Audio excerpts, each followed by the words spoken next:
Hello, this is the section 2.5 lesson. So we're going to take a step back and talk about some ideas involving fractions from section 2.5, and in fact we're going to talk about a few ideas from section 2.4. Section 2.5, we're going to talk about this idea of comparing fractions. And in order to compare fractions, we're going to combine several ideas that we've been talking about in previous sections. So let's briefly review those ideas that we're going to use here. The first is the definition of a fraction. So a fraction looks like this: A over B. A is called the numerator, B is the denominator. The denominator represents the number of pieces in the whole. So we take a whole, we divide it up into several pieces. That number of pieces is the denominator. The numerator is the number of pieces that we have selected. So for instance, the fraction 3/4, if we were to draw a picture of this, let's draw a long rectangle here to represent the whole. 4 means we're going to divide this up into 4 equal pieces. And then the numerator of 3 means that we are going to select 3 of those pieces. So there's a picture of the fraction 3/4. Now, the next idea that we're going to use a lot in this section is the meaning of multiplication. Multiplication, we have one number times another number equals a third number. That first number represents a number of groups.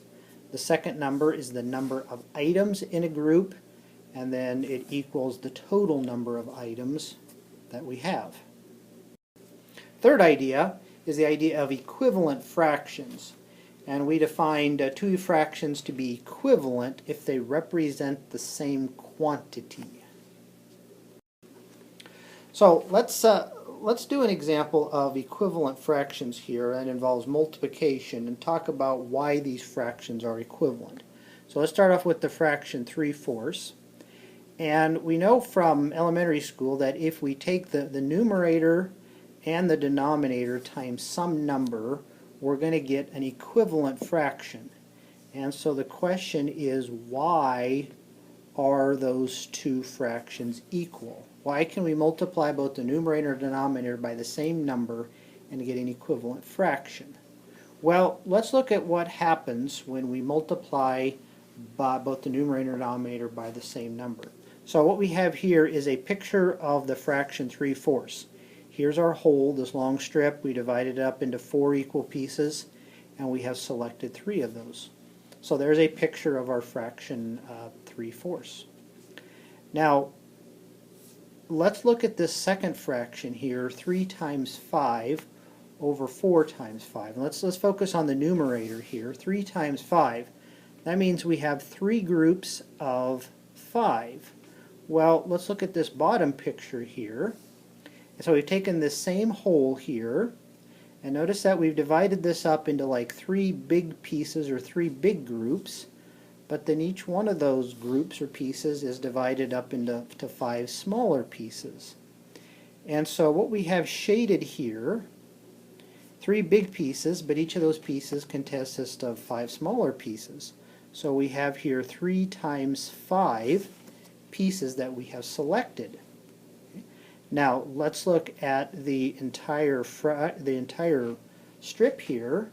Notice that we've got a total of like 4 groups here, 4 big pieces, and then each of those is broken down into 5 smaller pieces. And so total we have 4 times 5 pieces in that whole. And so the point here is that this second fraction, 3 times 5 times 4 times 5 over 4 times 5, is represented by this second picture, or second strip. The fraction 3/4 is represented by this first picture. And so now we can compare those two pictures, and we see that in both pictures we have selected the exact same quantity. It looks different. Here it's 3 big pieces. Here we've got just 3 pieces. Here we've got a bunch of smaller pieces. But both of those shaded regions represent the exact same quantity. And so there we go. That's why those two fractions are equal. So to kind of summarize what we just illustrated, when we multiply both the numerator and the denominator by 5, that subdivides each piece into 5 smaller pieces. So we had these 4 big pieces, we multiply by 5, that breaks each big piece up into 5 smaller pieces. However, the total amount selected doesn't change. We've got the exact same amount shaded as we do up here. So we have smaller pieces, but overall we've got the exact same quantity. So that's why those two fractions are equal. So that's the logic behind why we could multiply both the numerator and the denominator by the same quantity and we get an equivalent fraction. So in general, there's nothing special about the number 5 or the fraction 3/4. We could start off with any fraction, a over b, and multiply both the numerator and the denominator by the same non-zero quantity. Maybe we should specify here that n cannot be equal to 0. But if we multiply by the same quantity, top and bottom, we get an equivalent fraction. So that's an idea that we're going to use in order to compare fractions, or one idea that we're going to use to compare fractions. So we're going to talk about 4 different ways of comparing fractions. The first way is probably the most common way, and that's when we have common denominators. The second way is when we have common numerators. The third is the idea of cross multiplication, and then fourth is what we're going to call just reasoning. So we're going to talk about these different ways and talk about why each one of them works, and specifically cross multiplication. What are we doing when we cross multiply? Why does it work? Well, let's start off with the simplest of these techniques, and that's where we have common denominators. So let's compare the fractions 4/7 and 3/7. Okay. Now notice that both of those have the same denominator, 7. And so let's draw a picture of what each of these fractions represents. So we're going to take a whole here. For 4/7, we're going to divide that whole up into 7 pieces, and we're going to select 4 of those pieces. So there's the fraction 4/7. For 3/7, we're going to take that same whole, divide it up into 7 pieces, and we're going to select 3 of those pieces. Now, very important observation here. Notice that all of these pieces are of the same size. And second observation is that in this fraction here, 4/7, we have selected more pieces. We've selected 4 pieces here as opposed to 3 pieces. So here we've selected more pieces, here fewer pieces. All of these pieces are of the same size, and so we would conclude that 4/7 is bigger than 3/7. Okay. So the bigger, when we have common denominators, the bigger numerator is going to correspond to the bigger fraction. So just kind of summarize what we saw there. If we have common denominators, then all of the pieces in both those fractions are of the same size. And that's very important. They're all of the same size. So the bigger numerator indicates that we have more pieces selected, and so that means the fraction with a larger numerator represents the larger quantity. So it's going to be the bigger fraction. So that's the logic behind common denominators. We have common denominators, pieces are the same size. Bigger numerator indicates we have more pieces, so it represents a larger quantity. Let's look at another example of using common denominators. Let's compare the fractions 4/9 and 3/5. Now notice that these fractions do not have the same denominator, so in order to use this idea of common denominators, we're going to have to get a common denominator. Well, here's one way to get a common denominator. Let's take our fraction 4/9 and let's rewrite this by taking both the numerator and denominator by the other denominator. Now, we know from our arguments earlier that these two fractions are indeed going to be equivalent. So if we do this arithmetic, 4 times 5 is 20, 9 times 5 is 45. So this fraction here is equivalent to that fraction 4/9. Now let's do something similar for 3/5. I'm going to take 3 over 5. We're going to multiply by the other denominator, which is 9. And then we do this arithmetic. This is 27 over 45. And so this fraction is equivalent to this fraction, this is equivalent to this fraction. Now we can compare these two fractions very easily. Notice that they have a common denominator here. So all we need to do now is compare those numerators. This numerator is bigger, and so that means that 27 over 45 is going to be bigger than 20 over 45. Now let's translate that into the original fractions. 27 over 45 was equivalent to 3/5, and that's going to be bigger than 20 over 45, which is equivalent to 4/9. And so there's our answer. So this is one way to get a common denominator. We simply multiply each fraction by the other denominator. Now, we're not talking about getting least common denominators or anything like that. All we're talking about is getting a common denominator. This is one approach that will always work. Now, our second approach is comparing fractions that have a common numerator. So let's apply this idea to compare 5/8 and 5/9. Notice that they have the same numerators but different denominators. So let's look at how we can compare those. Well, let's start off by drawing pictures of those two fractions. We're going to take a whole here, 5/8. We're going to divide that whole up into 8 equal pieces, and we're going to select 5 of those. 5/9, we're going to divide the whole, same whole, up into 9 pieces, and we're going to select 5 of those. So notice that we have selected the same number of pieces in each fraction, but now let's compare the size of these pieces. Notice that these pieces here are bigger than those pieces down here.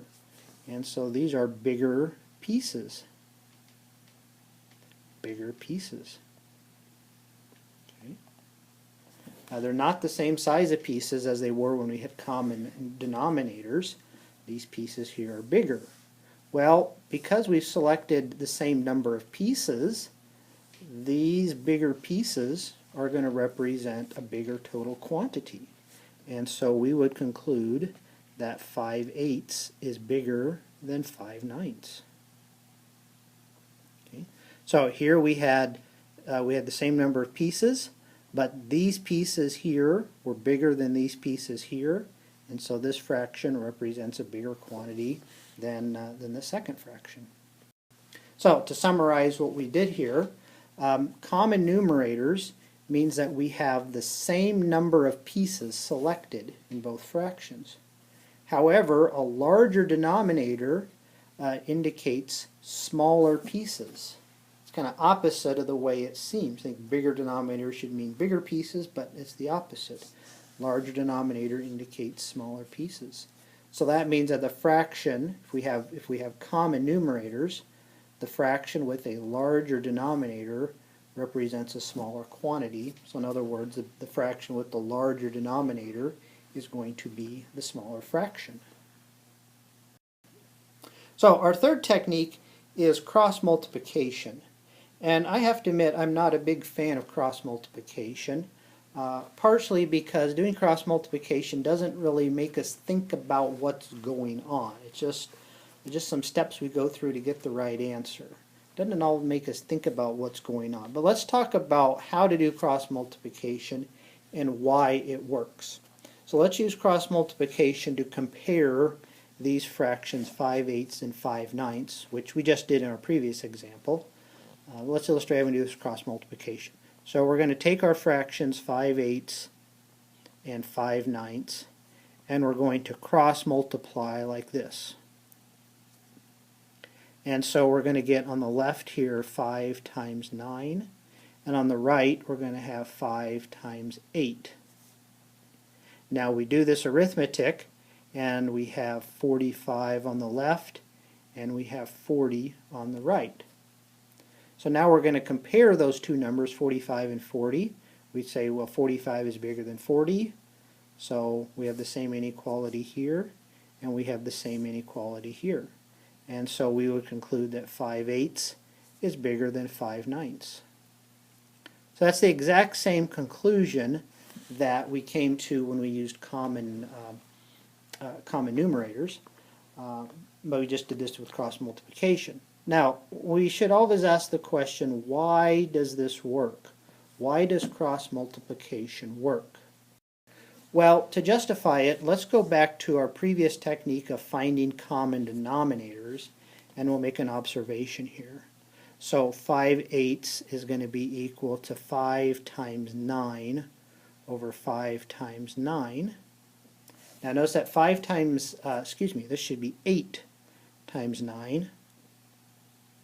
8 times 9 is the denominator. Now notice this numerator, 5 times 9, is a calculation that we saw when we did cross multiplication. So 5 times 9 is 45, 8 times 9 is 72. Now 5/9, let's take this times 8, so 5 times 8 divided by 9 times 8, and so this is 40 over 72. Okay.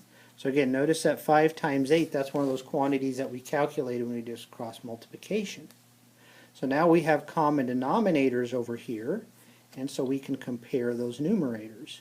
Well, this numerator here, 45, is bigger than 40, and so we conclude that 45 over 72 is bigger than 40 over 72, and so therefore we would conclude that 5/8 is bigger than 5/9. Okay. So notice that what we did when we found common denominators, in the end we ended up calculating 5 times 9 and 5 times 8, which is the exact same quantities that we calculated when we did cross multiplication. And then we compared those results, the 40 and the 45, concluded which 45 was bigger, so that means that the corresponding fraction was bigger.